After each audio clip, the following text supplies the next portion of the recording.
देखिए हमारी आंतों के अंदर जो हमारी बड़ी आंत होती है उसमें हमारा खाना किस तरह से नीचे सरकता है और वो हमारा नीचे सरक सरक के हमारी जो नीचे का एनएस का पार्ट होता है गुदा वहाँ तक जाता है, जैसे कि हमने इस डेमो के द्वारा दोस्तों दिखाया हुआ है।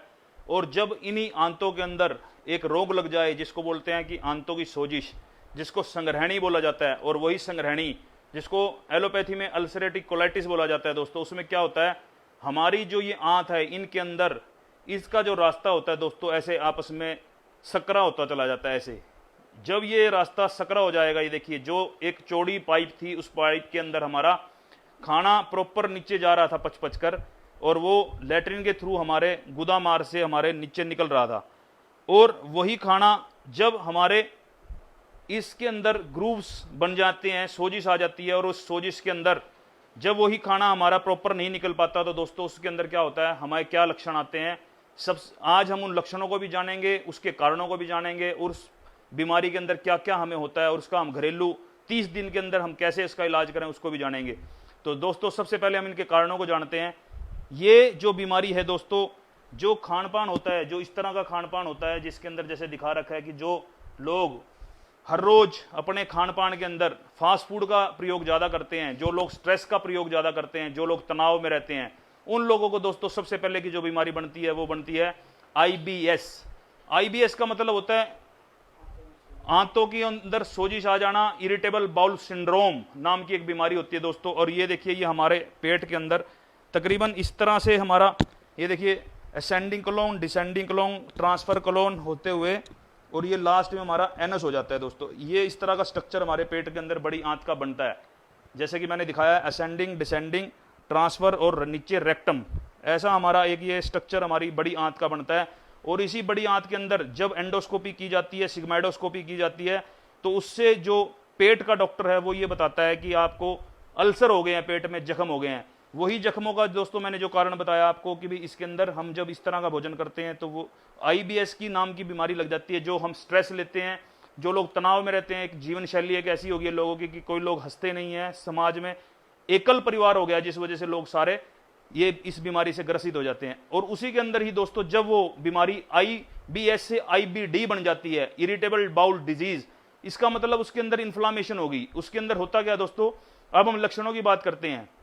हमें जो ऐसा मरीज आएगा वो मेरे पास क्या कहेगा, डॉक्टर साहब मेरा वजन गिर रहा है, डॉक्टर साहब मुझे लैट्रिन के अंदर म्यूकस आता है, यानी सफेद रंग का चिकना चिकना पदार्थ गिरता है, डॉक्टर साहब मेरी लैट्रिन में खून गिरता है, डॉक्टर साहब मेरा कहीं मन नहीं लगता, डॉक्टर साहब मुझे जो मेरी लैट्रिन है वो कभी तो लैट्रिन सख्त हो जाती है, कभी लैट्रिन पतली होती है, कभी इसके अंदर ये देखिए जो हम दिखा रहे हैं, ये देखिए इस तरह से अनटन पड़ जाती हैं लैट्रिन में, और आप देख रहे हो कहीं रुक गई है लैट्रिन, कहीं चल पड़ी है, कहीं फिर बीच में गैप आ गया है, फिर आ गई है। इस तरह से दोस्तों हमारा जो पेट का सिस्टम इस तरह से हो जाता है, जहां पे बीच बीच में हवा भर गई है, बीच बीच में लैट्रिन रुक गई है। ये देखिए ये अगर हम इस डेमो के अगर थ्रू समझें, और जो जहां रेक्टम तक पहुंचने की बारी आई तो उस रेक्टम तक पहुंचते पहुंचते हमारा कुछ मल तो रुक गया और कुछ मल बाहर आने को है, और जो कि आ भी नहीं पा रहा। और इसके अंदर जब दोस्तों बहुत ज्यादा प्रवाहन करता है मरीज, उसको चिकना पदार्थ के साथ में हमारे को म्यूकस के साथ में लैट्रिन पास होती है। अब दोस्तों जब ऐसी बीमारी हो ही गई तो उसके अंदर हमने क्या करना है, सबसे पहले तो दोस्तों मैं घरेलू उपाय बताता हूं। घरेलू उपायों में आपने क्या करना है, अखरोट ले लें, उसमें ओमेगा 3 फैटी एसिड बहुत प्रचुर मात्रा में होता है। अलसी ले लें, उसमें भी ओमेगा 3 फैटी एसिड प्रचुर मात्रा में होता है। उसको अगर आप अलसी को तवे पे भूनकर उसकी फक्की ले लेते हैं तो आपको बहुत अच्छे से इन्फ्लामेशन में काम करेगी। अखरोट को आप 4 अखरोट अगर रात को भे देते हैं और उनको सुबह चबा चबा कर खाते हैं, उसका पेस्ट बनाकर उसको निगल लेते हैं तो बहुत अच्छे से काम करेगी। अब दोस्तों जैसे मैं आयुर्वेद का डॉक्टर हूं तो पथ्य अपथ्य की बात करे बिना तो रह ही नहीं सकता। पथ्य और अपथ्य का मतलब होता है दोस्तों क्या खाएं और क्या ना खाएं। जो मरीज इस बीमारी का है उसको आपने मीठा नहीं खाना, घी नहीं खाना और दूध नहीं पीना। दोस्तों दोबारा बता रहा हूं दोस्तों, मीठा नहीं खाना, दूध नहीं पीना और घी नहीं खाना। मीठे के अंदर जितनी भी हमारी स्वीट्स हैं, जितनी भी मिठाइयां हैं वो बिल्कुल अवॉइड करनी है। हमारा जो दूध है उसको अवॉइड कर कर आप लस्सी ले सकते हैं। लस्सी के अंदर भी दोस्तों वो जो गैस भरी हुई लस्सी होती है, जो हम दूध को जमा के बनाते हैं, वो नहीं, आपने जो हम दही जो होती है उसको पतला करके आप उस लस्सी को ले सकते हैं। मीठा बिल्कुल भी नहीं लेना दोस्तों, इसके अंदर मीठा भी बिल्कुल जहर के तरह काम करता है।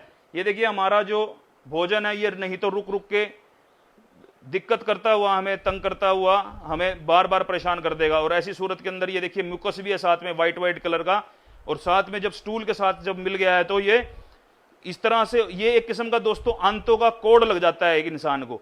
ऐसी सूरत के अंदर दोस्तों जैसे कि मैंने और बताया आपको कि भी अगर हम और क्या कर सकते हैं, कुटजा रिस्ट बाजार में मिलता है दोस्तों। 3 चम्मच दवाई 3 चम्मच पानी आप ले सकते हैं बाजार से खरीद कर।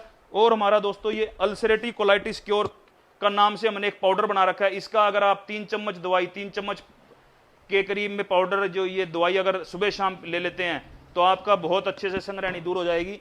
एक ये दोस्तों कुमार्यासव आता है बाजार में, कुमार्यासव का 3 चम्मच दवाई 3 चम्मच पानी लेना होता है। और अगर किसी के लीवर में भी गर्मी हो गई है तो रोहित का रिस्ट, ये भी 3 चम्मच दवाई 3 चम्मच पानी मिलाकर अगर आप बराबर मात्रा में भोजन के बाद ले लेते हैं तो आपको बहुत अच्छे से आराम मिलेगा। एक ही हमारी अल्सरेटिव कोलाइटिस क्योर किट आएगी दोस्तों। ये एक अल्सरेटिव जो कोलाइटिस क्योर किट है, इसके अंदर 4 दवाई सुबह और 4 दवाई शाम की है। इन दोनों चीजों से दोस्तों मैं ये दावा करता हूं, अगर आप ये दोनों ले लेते हैं तो आपको विद इन ए मंथ, 1 महीने के अंदर अंदर आप बिल्कुल अल्सरेटिव कोलाइटिस से ठीक हो जाएंगे। और अगर फिर भी अगर आपको दोस्तों किसी तरह की अगर आपको परामर्श की जरूरत है तो आप हमारे सेंटर पे आ सकते हैं करनाल में।